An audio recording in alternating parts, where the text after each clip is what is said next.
Welcome to the widest waterfalls in the Philippines, Tinoy Ann Falls. Diri sa Bislig City. Grabe gwapahay kaayo. Diri pa lang daan sa parking area ay nagsulod dayon nat. Musugat na dayon sa ato ang tigbantay pinto. Ug gihangyo nato sila kung pwede ba na musulod lang na dili mag-entrance kay mag picture lang kadali dili mi maligo. Pero di sila musugot so nagbayad gyud mi og entrance fee na 55 pesos para sa regular fee og 44 pesos para sa senior citizen bisag dili pa na 60 si mama. Naay parking fee na 11 pesos para sa mga motor og 22 pesos para sa sakyanan. Bawal pud ang smoking og vaping diri. Og ginigsulod nato as usual mao gihapon na diri duol ang ilahang CR og musaka pa tama-tama mapamaula ng imong tail bago ka maka CR. Medyo lubog ang tubig sa tong pag-adto tungod kay kusog kayo siguro ang ulan niaging mga adlaw mao nang kusog kayo ang buhos sa tubig. Damor ta nagapaduol, damor pud nato na appreciate gyud ang kanindot aning Tinoy Ann Falls diri sa Bislig City. Gwapahay jud kayo guys. Tukad pa sa una bisid kapila na ko nakabalik-balik diri. Ma-amaze gihapon kayo ko sa iyahang kanindot. Napod sila kasabihan diri na lubog man tayo sa ngayon, aangat din tayo sa tamang panahon. All right. Mo na ang plastada sa ilang cottage diri guys, na gagmay na mga dagko. Medyo sa libo lang gyud siya labi nagkusog ang hangin og naanap pod tay coat na nabasad. Lisod man gani tuuhan ang on the way kana pakahang imong I will stay.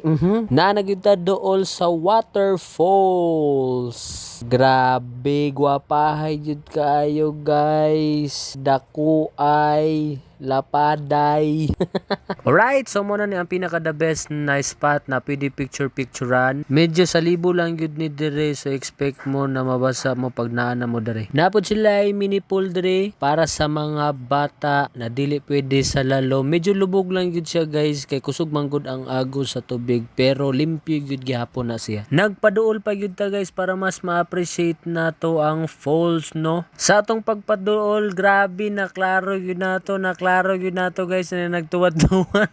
Atong balikan guys kay basig wala nyo na klaro ha. Na klaro ang falls oy tura nagi nagtuwad-tuwad.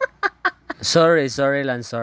Napoy katig na pwede rintahan sa mong pagrinta sa una ni ako naibala nani sa mga 250 to 300. Musakay mo ani og pwede mo magpaduol, magpatungod mismo sa waterfalls and safe pod siya kay naamay taga tourist guide na muuban sa imuha. Sorry wala na ta nakapangutana kung pwede pa baliguan og sakahan dira sa ibabaw. Ingon mong sa uban pwede daw na diya sa unambot lang karon. Bye bye Tinoy Ann Falls. See you again. And for the last quote of the day, enjoy life, you never know how much time you have left. Oh, see? Enjoy daw, ayos sig trabaho, laglaag pod.